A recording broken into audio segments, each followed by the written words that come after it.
Good morning. We're in Psalm 119. We're going to do the 10th section, Wednesday the 11th, and then the 12th. The week following, we're going to begin our series on Lent with video devotions from lots of folks in our church. But we'll finish out this portion of Psalm 119 here. You'll notice that in Psalm 119, because the themes are so repetitive, that I'll often just pick out one word, one thought, one verse to speak to. Just something that's highlighted there that just kind of captures our attention. Let me read the 10th section, which is the 10th letter of the Hebrew alphabet. It's verses 73 to 80. Your hands formed me and made me. Give me understanding to learn your commands. May those who fear you rejoice when they see me, for I have put my hope in your word. I know, Lord, that your laws are righteous and that in faithfulness you have afflicted me. May your unfailing love be my comfort, according to your promise to your servant. Let your compassion come to me that I may live, for your law is my delight. May the arrogant be put to shame for wronging me without cause, but I will meditate on your precepts. May those who fear you turn to me, those who understand your statutes. May I wholeheartedly follow your decrees, that I may not be put to shame.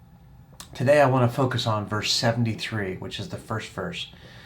Again, each of these verses would have had the same letter to start with of that 10th letter of the alphabet.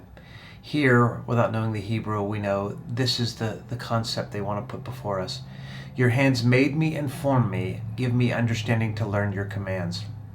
What jumps out at me here is this really beautiful thought, this wonderful thought that God has made us, formed us, knit us, created our nature, and given us capacity. With that capacity, we can understand God's commands. Uniquely in all creation, we seem to have the capacity to relate to God, to search God out, to know God, and to know God's will. The thought that captured me here is that you were made and I'm made to know God and His will.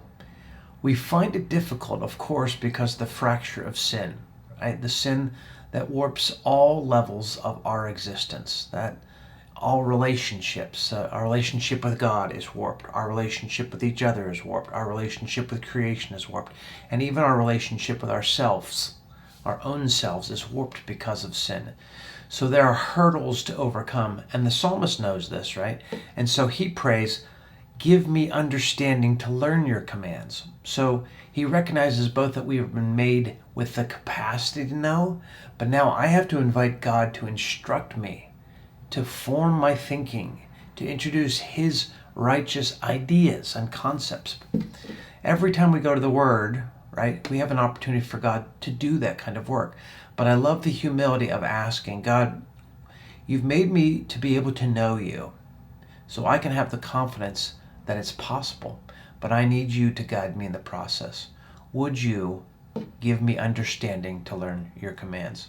It may be something that you pray today, both to gain confidence that you can know Him in a deeper way, but also inviting Him to be your instructor. Grace and peace to you today.